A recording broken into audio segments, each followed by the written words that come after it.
I'm old enough to remember when you could fly and check bag without fees. A flight over 3 hours, you got a meal, not Biscoff cookies and pretzels no one eats in real life. And you never had to pay for a seat or overhead bin space. So what happened? Spirit Airlines happened. As America's first ultra low-cost carrier, it completely disrupted the aviation industry, and while opening access for more people to travel, it upended the airline experience, ultimately making it worse overall for the rest of us. Well, seemingly overnight, Spirit Airlines ceased all operations and declared bankruptcy. But that is a part of a larger story. So if you have a flight scheduled with Spirit Airlines, don't show up at the airport. There will be no one here to assist you. Before Spirit existed, flying in America was already becoming a luxury. The Airline Deregulation Act of 1978 was supposed to create competition and lower prices, and for a while it worked. New carriers entered the market, fares dropped, more people could fly, but deregulation also meant no price floors, no service standards, no real consumer protections, just the market, and the market left alone consolidates. By the 2000s, mergers were happening faster than regulators could blink. US Airways, remember them?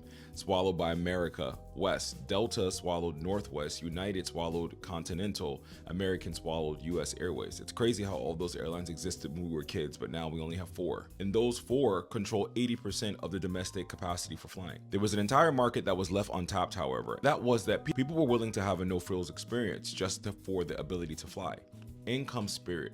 Ultra low cost, unbundled, $30 base fares for people who had never been able to afford a plane ticket, period.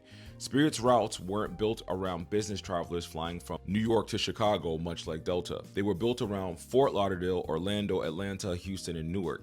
Cities with large Black and Latino populations, working class families flying to see relatives, first generation flyers who finally had a price point that made sense. It served the community that legacy carriers largely priced out. Sadly, the legacy carriers didn't continue to focus on their customer base who would gladly pay more fares for comfort and frills.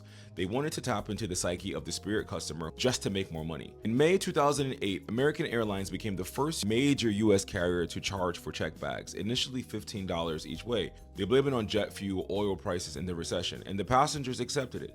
Then United followed, then the rest by 2022. Airlines were collecting $6.8 billion a year in baggage fees alone, double what they collected a decade earlier. The fuel prices came back down, the baggage fees did not. And in 2026, the baggage fee for first check bag has increased to $50, and they're blaming oil prices again. In 2012, Delta became the first major airline to introduce basic economy, internally calling it their Spirit match fare.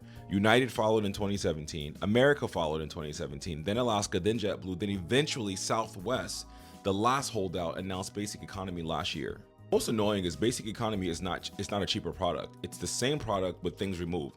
No seat selection, no changes, no overhead bin space on some carriers, and if you want any of that back, it's extra. And in 2026, basic economy fares are around $700 and don't allow the customer to even gain miles.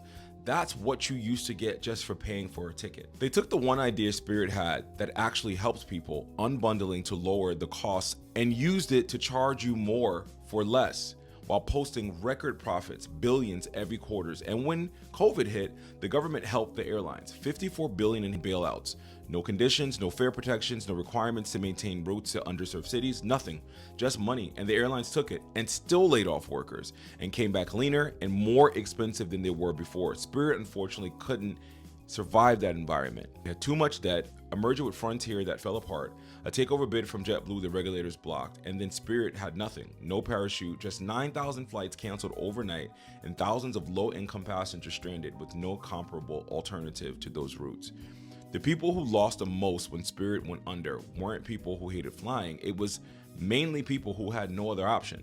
And that's the part nobody's really talking about. The cheap airline is gone. The fees it inspired stayed. The consolidation that made it impossible to compete is intact. And the next time an airline posts record profits while charging you to print your boarding pass, just remember that they learned that from Spirit. They just forgot to keep the cheap part and care about passengers.